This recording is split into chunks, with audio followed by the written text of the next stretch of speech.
wife died yesterday. Here is what I wish I told her. My wife died yesterday. The words still do not feel like they belong to me. They sound borrowed, as if they came from someone else's life. If reflections like this matter to you, you may subscribe, but only if it feels appropriate. Yesterday morning looked no different from any other. The refrigerator hummed. The clock kept time. Light entered the room as it always had. Nothing in the house appeared aware that she was gone. I stood there longer than necessary, not because there was anything left to do, but because moving forward felt like agreeing to something I was not ready to accept. People tell you that when it happens, time stops. That is not true. Time keeps moving, and that is what can feel cruel. It moves as if nothing significant has occurred, as if love can disappear and the world will not slow down to acknowledge it. What I was not prepared for was not the silence in the house, it was the noise in my head. I expected grief to be loud, to look like wailing, breaking things, or falling apart in a way other people could recognize.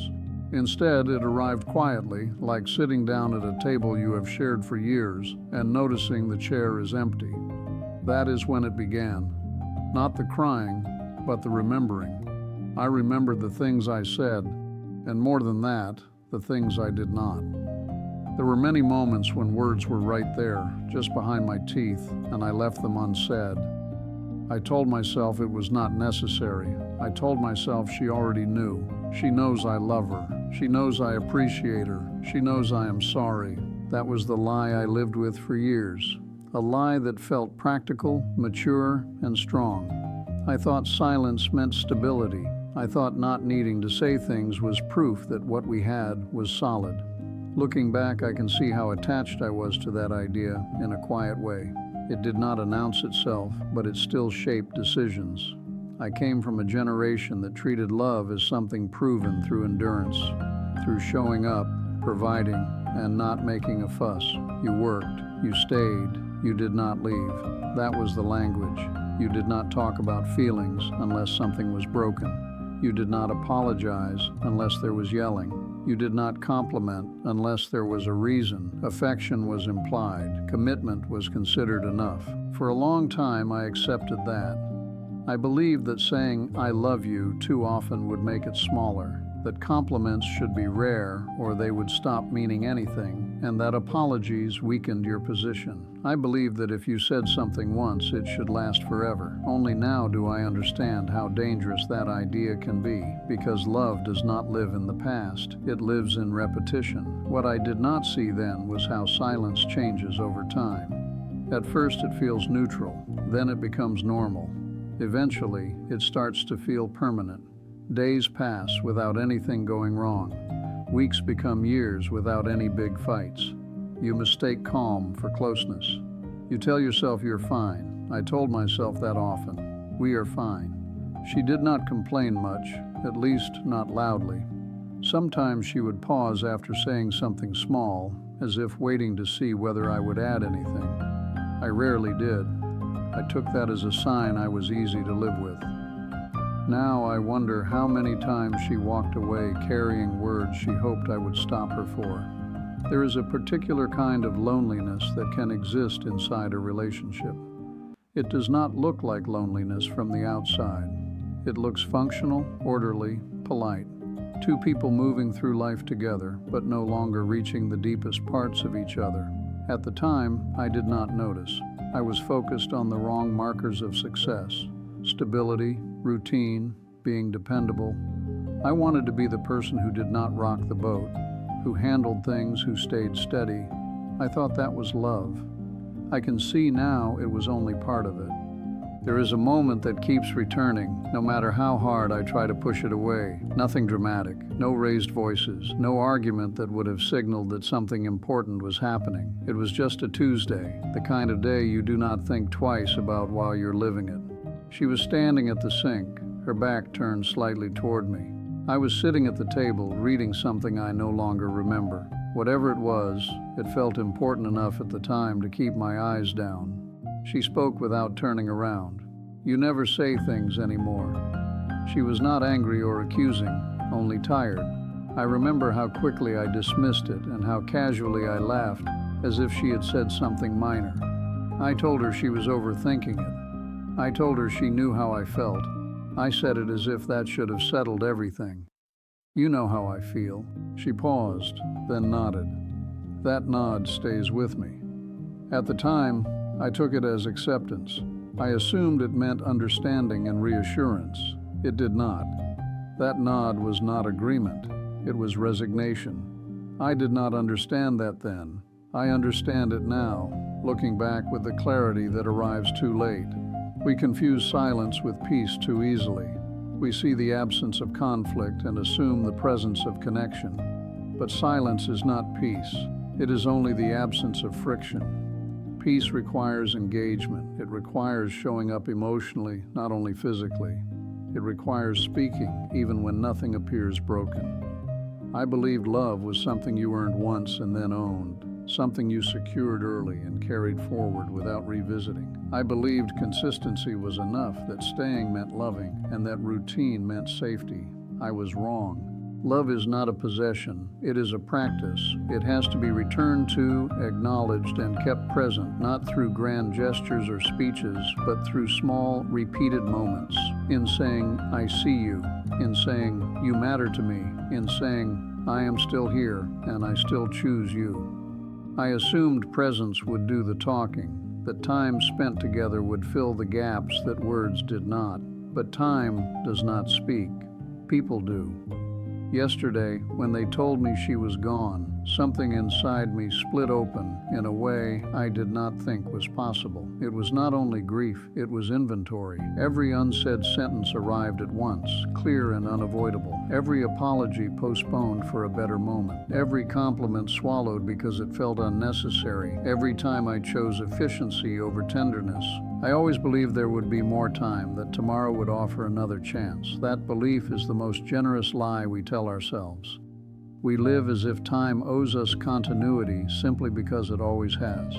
But habits do not adjust for loss.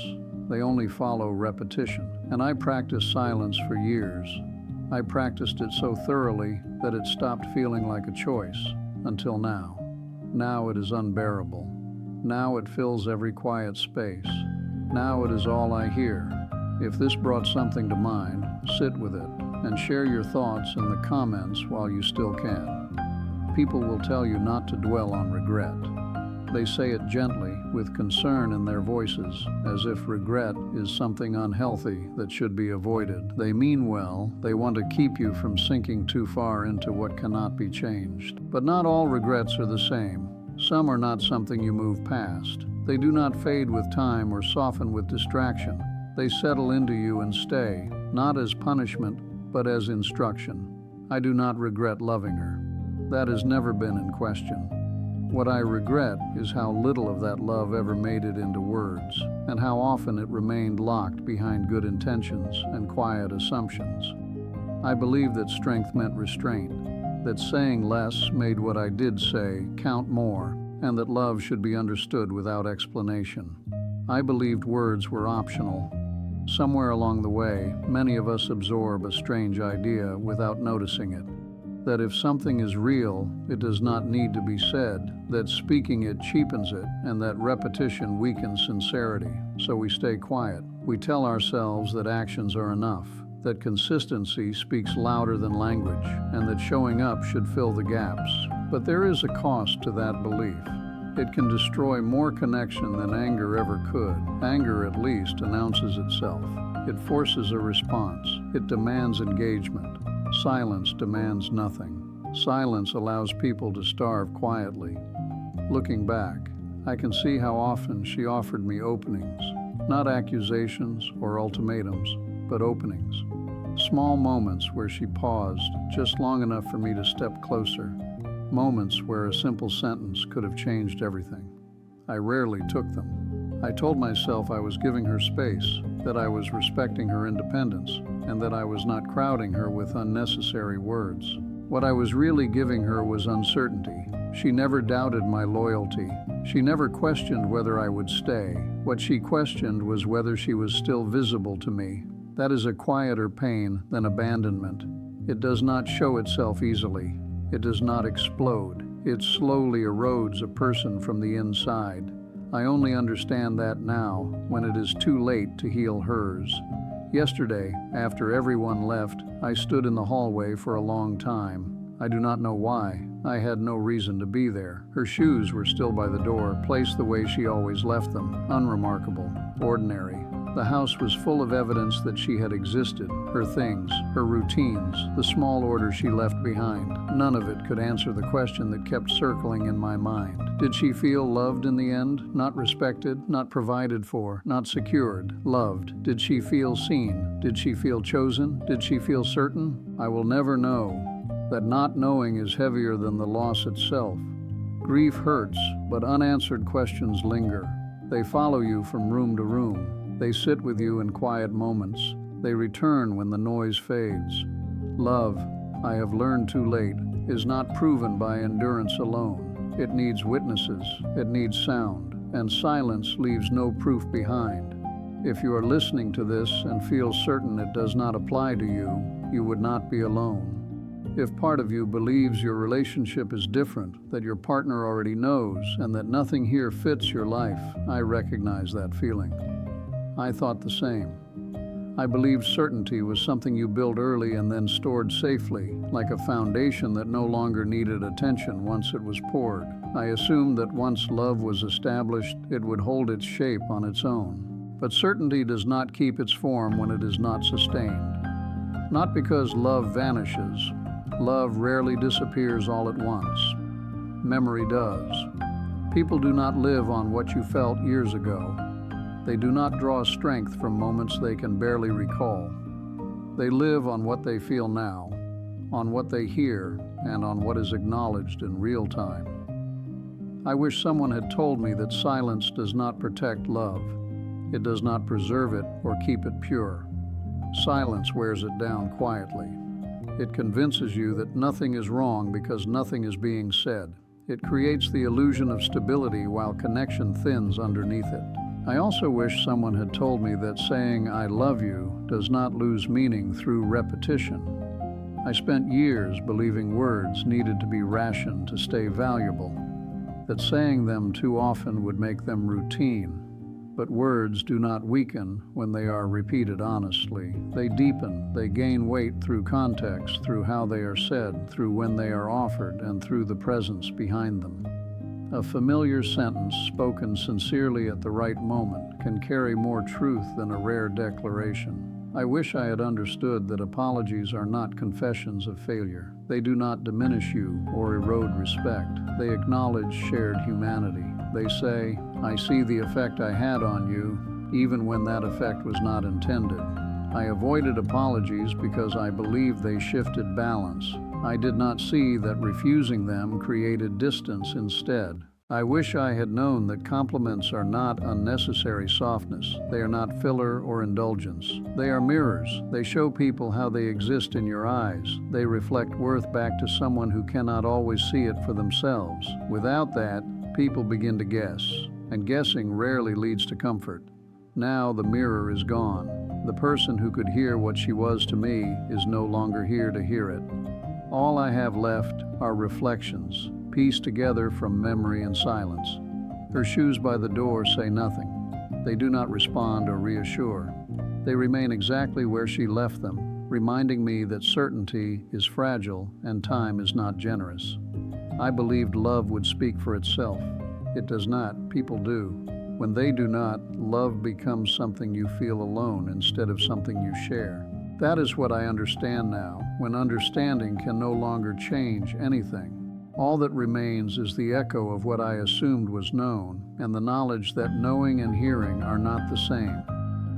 If I could speak to my younger self now, I would not tell him to work less. I would not tell him to aim lower or change his ambitions. I would not even tell him to be happier. I would tell him to speak sooner. I would tell him that unsaid love does not count the way he thinks it does, that love kept quiet does not age well, and that affection withheld in the name of strength or self-control does not remain stored somewhere safe. It fades. I would tell him that emotional withholding can feel responsible. It can feel mature. It can even feel kind until it becomes irreversible. There comes a day when you no longer get to explain what you meant, when there is no chance to clarify tone, context, or intention. On that day, intention will not matter. Only what you left behind will. We spend an enormous amount of time worrying about saying the wrong thing. We rehearse sentences, we avoid moments, we stay quiet to keep the peace, but we do not fear nearly enough what happens when we say nothing at all. Silence feels safe because it avoids conflict, awkwardness, and vulnerability, but it also avoids intimacy, and intimacy is the point. Yesterday I lost my wife. That is true. But long before yesterday, I lost something else. I lost the habit of telling her what she meant to me. I lost the instinct to translate feeling into sound. I lost the urgency to say what mattered while it could still be received. I did not notice when that habit disappeared. Habits rarely announce their departure. Now I live with the echo of that absence. The chair across from me will remain empty, not only physically, but conversationally. There will be no correction, no reassurance, no gentle interruption to stop the spiral of doubt. The clock will keep ticking, indifferent and precise. Time will move forward without regard for what I wish I had done differently. And every quiet moment will return to the same question. Did she know? Not did she assume? Not did she infer? Not did she guess? Did she know? That question will stay with me longer than grief ever could. If there is anything left to say now, it is not hopeful or comforting. It is a warning. Silence does not make love stronger. It only makes regret louder. Regret is patient. It waits until it is too late to speak back. If this quiet truth resonates, you can subscribe, but only before silence has the chance to speak for you.